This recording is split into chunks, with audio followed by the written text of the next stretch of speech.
সোনা good morning. সোনা good morning. তুমি কোথায় এসছো আজকে? নিজের বাড়িতে চলে এসছো? দেখো বাবাই, তুমি দিদির বাড়ি থেকে চলে এসছো। এটা কিন্তু ওর মাসি দিয়েছিল, মানে ওর মেজো মাসি এই জামাটা দিয়েছিল আর পরেছে, পরে খুব আনন্দ পাচ্ছে, তাই না সোনা? দেখো প্যান্টটা আর জামাটা। বাবাই তুমি বলো, তুমি দিদির বাড়ি থেকে চলে এসে তোমার মন খারাপ করছে? আমার তো মন খারাপ করছে, কেন চলে এলাম? তোমাদের বলি কেনই বা হঠাৎ করে গেলাম, কেনই বা চলে এলাম। যেহেতু আমি অনেক দিন যাইনি, অনেক দিন মানে পুরো ধরো না, আমি 2.5 মাস পরে গেলাম বাপের বাড়িতে, মানে এত কাছে বাপের বাড়ি, তবু আবার সেই 2.5 মাস বাদেই গেলাম বাপের বাড়িতে।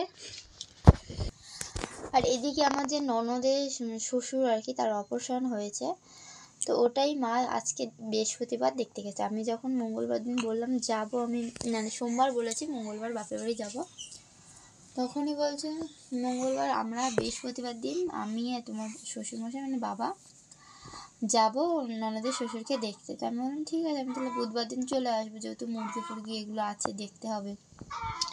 আর এর বাবা তো কাজে চলে যায়, সারাদিন ধরো এলো থাকবে, ওই জন্য আমি বললাম ঠিক আছে তাহলে বলে। জানো তো এবার মঙ্গলবার দিন যেই গেলাম, সকালবেলা রান্নাবান্না করে তোমাদেরকে দেখালাম, করে গেছে। আবার বুধবার দিন কালকে আবার বিকাল 4টার সময় বাবার সাথে সাইকেল করে চলে এসেছি।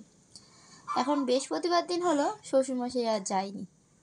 হ্যাঁ, মানে শ্বশুরমশাই বলেও নি যে আমি আমার মেয়ের শ্বশুরকে দেখতে যাব, কিন্তু তখনই মারা শুয়ে পড়েছিল রাতে, তখনই মা বলছে যে না আমি আর তোমার বাবা গিয়ে দেখতে যাব। তখন কিন্তু বাবা বলেনি যে আমি যাব না। যদি হয়তো বাবা থাকতো শুনলে আমরা তো আসতাম না হয়তো। দেখো অনেক দিন যেহেতু বাদে গেছি, ওখানে দিদি টিদি সবাই আছে, 2 দিন পরেই হয়তো এখানে আসতাম। মানে ধরো শুক্রবার দিন যে বাবা বলেছিল ঠিক আছে যাও, শুক্রবার দিনই নিয়ে আসবে বলেছিল আমাকে। ঘরে এসে কালকে বলছে ঠিক আছে, আমি না কাজ বন্ধ করে ঘরে থাকতাম। এবার দেখো সবারই অসুবিধা, কী করে আর কাজ বন্ধ করে ঘরে থাকে বলো? আমি বাপের বাড়ি থাকবো, কাজ বন্ধ করে ঘরে থাকবো? সেইভাবে চলে এলাম, এখন মন খারাপ করেছে।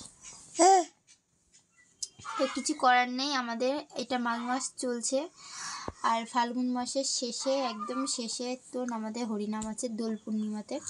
তো ওই সময় দোল পূর্ণিমাতে হরিনাম, তো সেই সময় যাব, চেষ্টা করব যাওয়ার।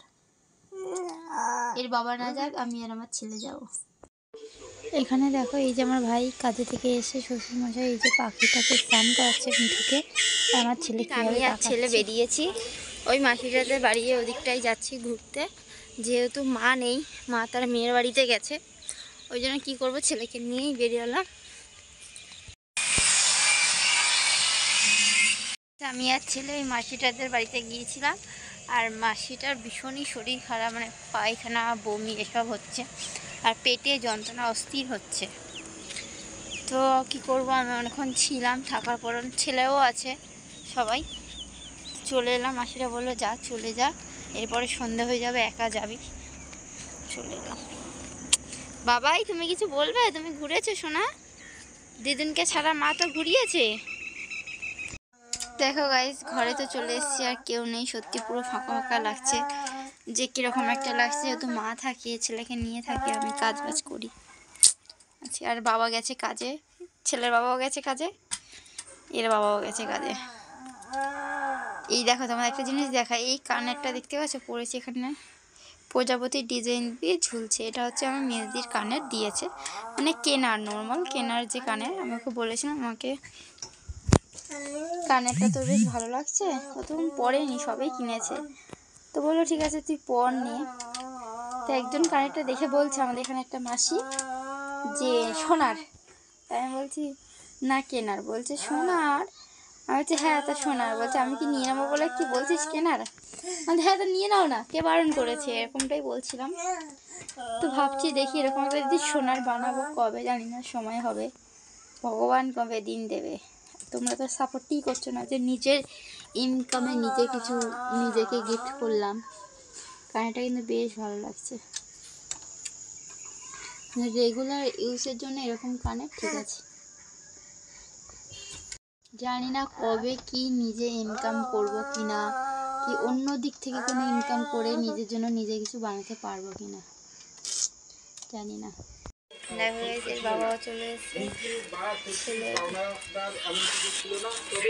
বলো বাবাই, তোমাদের সবাইকে গুড নাইট জানাই।